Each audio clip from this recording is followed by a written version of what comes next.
Assalamualaikum warahmatullahi wabarakatuh. Selamat datang di channel Laras Hasanah, ruang kecil untuk jiwa yang ingin tenang, tempat hati belajar bersabar, dan tempat kita kembali mengingat Allah di tengah hiruk pikuk dunia. Sebelum kita menyelami kisah ini, jangan lupa subscribe, like, dan bagikan video ini agar lebih banyak hati yang dikuatkan. Dan untuk kamu yang ingin mendapatkan satu video tambahan setiap minggu dengan durasi lebih panjang dan pembahasan lebih dalam, kamu bisa bergabung menjadi member channel Laras Hasanah. Semoga setiap dukunganmu menjadi pahala yang terus mengalir. Sebelum ada manusia di bumi, sebelum ada tawa dan air mata, sebelum ada luka, harapan, dan doa-doa yang dipanjatkan dalam sepi, Allah telah lebih dulu merencanakan segalanya. Pada suatu waktu yang hanya Allah tahu hakikatnya, Allah menyampaikan kepada para malaikat sebuah keputusan besar. Sesungguhnya, aku hendak menjadikan seorang khalifah di bumi.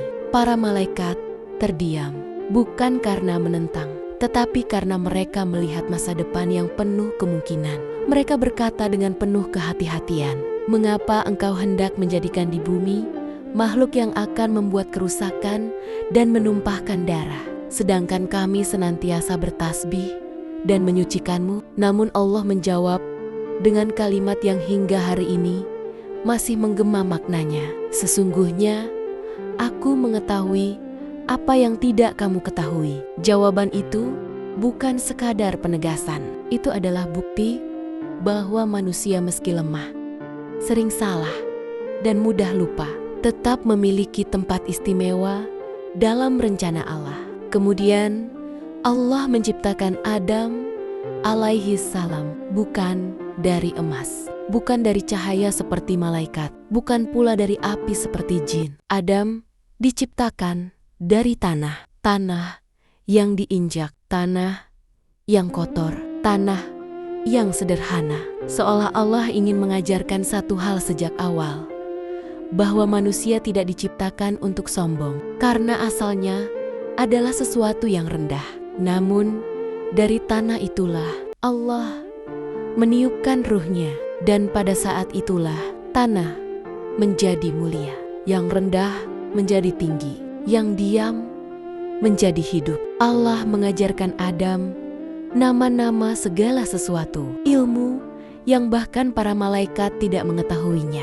Bukan karena Adam lebih suci, tetapi karena Adam diberi potensi untuk belajar, salah, menyesal, dan kembali. Inilah keistimewaan manusia.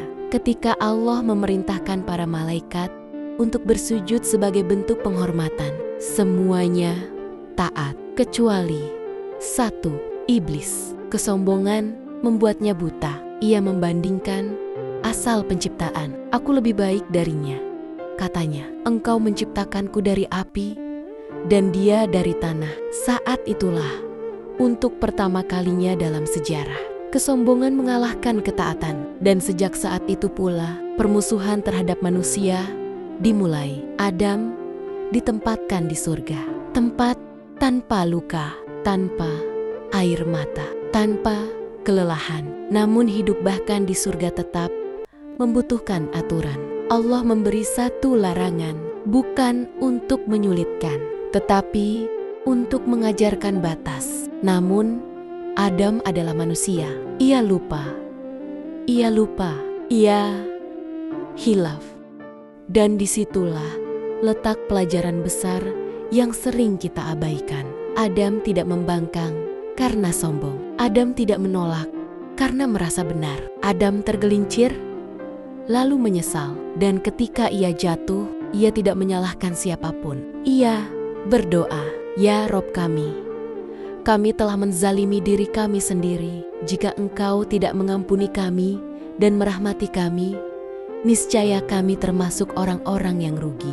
Doa itu adalah doa pertama manusia, doa orang yang jatuh tapi ingin kembali, dan Allah menerima taubat Adam. Disinilah pesan besar itu tersembunyi. Manusia bukan makhluk tanpa salah, tetapi manusia adalah makhluk yang paling dicintai ketika ia kembali. Jika hari ini kamu merasa jatuh, merasa gagal, merasa jauh dari Allah, ingatlah, Adam, kesalahan bukan akhir. Taubat adalah awal. Dan kisah ini belum selesai, karena setelah Adam turun ke bumi, perjalanan manusia yang penuh ujian baru saja dimulai. Dan tanda itu mulai terlihat sejak awal penciptaan manusia. Ketika Nabi Adam alaihi salam melakukan kesalahan, Allah tidak menghapusnya dari rahmat, tidak mengusirnya tanpa arah, dan tidak membiarkannya tersesat tanpa petunjuk. Allah justru mengajarkan Adam cara kembali. Adam menangis, Adam menyesal, Adam berdoa dengan hati yang hancur, dan Allah menerima taubatnya. Inilah pelajaran pertama bagi manusia. Kesalahan bukan akhir segalanya. Selama hati masih mau kembali kepada Allah. Banyak orang mengira turunnya Adam ke bumi adalah hukuman yang kejam. Padahal, jika kita merenung dengan hati yang jujur, itu adalah awal misi kehidupan. Surga bukan tempat ujian. Surga adalah tempat balasan. Dan bumi diciptakan sebagai tempat manusia ditempa. Tempat iman diuji, tempat kesabaran dilatih, tempat ketundukan dibuktikan. Allah menurunkan Adam bukan karena dia murka, tetapi karena Adam telah siap memikul amanah besar sebagai khalifah di bumi. Adam turun membawa bekal yang tidak terlihat oleh mata, tetapi sangat kuat dalam kehidupan, petunjuk, ilmu, dan janji Allah. Allah menjanjikan bahwa akan selalu ada petunjuk bagi manusia. Siapa yang mengikutinya tidak akan sesat. Siapa yang berpaling akan merasakan sempitnya hidup. Namun, bahkan dalam kesempitan itu, Allah tetap membuka pintu kembali. Bumi bukan tempat yang ramah. Di sanalah Adam belajar bekerja, belajar lelah, belajar berjuang. Ia merasakan panas, lapar, dan kesepian. Namun justru disitulah Adam mengenal makna bergantung sepenuhnya kepada Allah. Karena ketika semua terasa sulit, doa menjadi satu-satunya pegangan. Dan dari Adam, kita belajar satu hal yang sangat penting. Hidup yang berat bukan tanda Allah meninggalkanmu, tetapi tanda Allah sedang membentukmu. Sama seperti Adam yang ditempa sebelum kemuliaan diwariskan kepada keturunannya. Jika hari ini kamu merasa hidupmu berat, jika langkahmu terasa tertatih, jika doamu belum juga terjawab, ingatlah, Adam, ia jatuh, ia menangis, ia bangkit kembali, dan dari sanalah perjalanan manusia dimulai.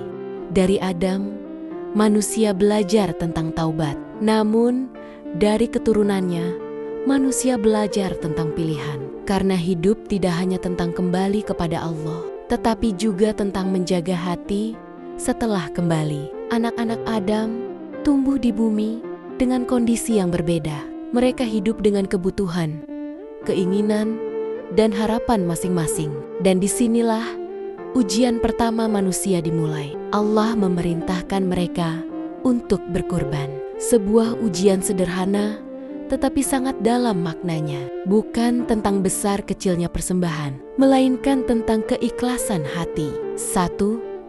Diterima, 1. Ditolak. Dan sejak saat itu, manusia pertama kali mengenal rasa iri, rasa dengki, dan rasa tidak terima atas ketetapan Allah. Yang satu menerima keputusan Allah dengan lapang dada, yang lain membiarkan hatinya dipenuhi bisikan kebencian.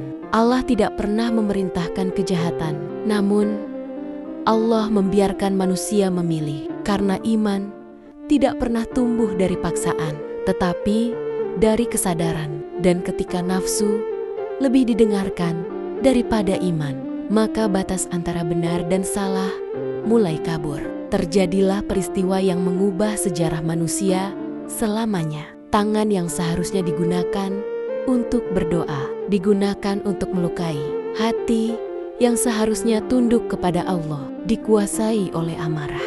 Dan darah pertama pun tertumpah di bumi. bukan karena kekurangan rezeki, bukan karena ketidakadilan Allah, tetapi karena hati yang tidak mau menerima takdir. Saat itu, manusia belajar pelajaran yang sangat mahal, bahwa iri hati adalah pintu bagi kehancuran, bahwa ketika iman dikalahkan oleh ego, kerugian tidak hanya menimpa orang lain, tetapi menghancurkan diri sendiri. Dan setelah semua itu terjadi, penyesalan datang terlambat. Allah memperlihatkan kepada manusia bagaimana seharusnya menghormati kehidupan, bukan dengan kemarahan, bukan dengan kekerasan, tetapi dengan kesadaran dan tanggung jawab. Dari peristiwa ini, Allah mengajarkan satu kebenaran besar: setiap dosa berawal dari hati yang tidak dijaga, dan setiap kejatuhan bermula dari bisikan kecil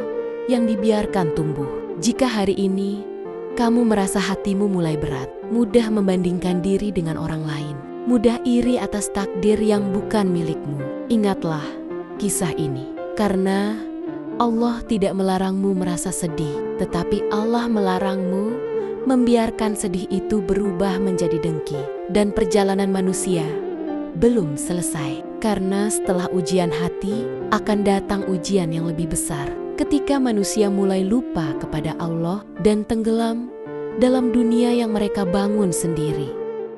Seiring waktu berjalan, keturunan Adam semakin banyak. Mereka menyebar ke berbagai penjuru bumi, membangun kehidupan, bercocok tanam, berkeluarga, dan menikmati bumi yang Allah hamparkan dengan penuh kasih. Pada awalnya, manusia masih mengenal Allah. Mereka masih mengingat pesan Adam.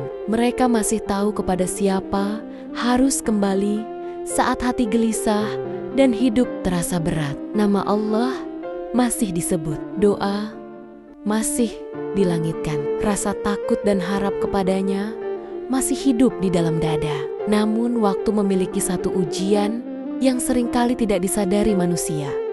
Lupa, bukan lupa karena tidak tahu, melainkan lupa karena terlalu sibuk. Bukan lupa karena tidak pernah diajarkan, tetapi lupa karena dunia mulai terasa nyaman. Sedikit demi sedikit, manusia mulai lebih percaya pada kekuatan dirinya sendiri. Hasil panen dianggap murni karena kerja keras, bukan karena rahmat Allah. Keberhasilan dianggap karena kepintaran, bukan karena izinnya. Nama Allah masih dikenal, tetapi tidak lagi dihadirkan dalam setiap keputusan. Dan disitulah awal kelalaian itu tumbuh. Manusia mulai membuat simbol-simbol. Awalnya hanya sebagai pengingat orang-orang saleh, namun perlahan penghormatan berubah menjadi pengagungan. Pengagungan berubah menjadi ketergantungan. Dan tanpa sadar, ketergantungan itu menjauhkan hati dari Allah. Allah melihat semua itu.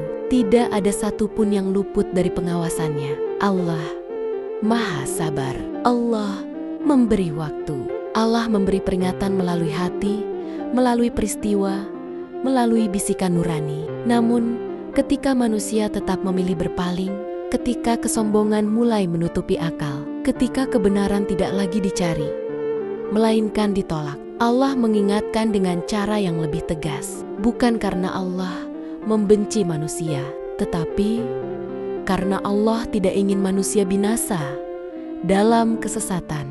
Dari sinilah Allah mulai mengutus para nabi berikutnya untuk meluruskan yang bengkok, untuk mengingatkan yang lupa, untuk mengembalikan manusia kepada fitrahnya. Kisah Nabi Adam pun berlanjut dalam perjalanan umat manusia, bukan sebagai cerita masa lalu, tetapi sebagai cermin bagi setiap hati yang hidup hari ini. Karena sesungguhnya lupa adalah penyakit yang terus berulang dalam sejarah manusia. Dan setiap kali manusia lupa, Allah selalu mengirimkan pengingat. Pertanyaannya kini bukan lagi tentang mereka yang dahulu, tetapi tentang kita hari ini. Apakah kita masih mengingat Allah saat hidup terasa mudah? Atau baru mencarinya saat segalanya runtuh? Kisah ini bukan sekadar kisah awal umat manusia. Ia adalah peringatan lembut bahwa jarak antara ingat dan lupa seringkali hanya sejauh satu hati yang lalai.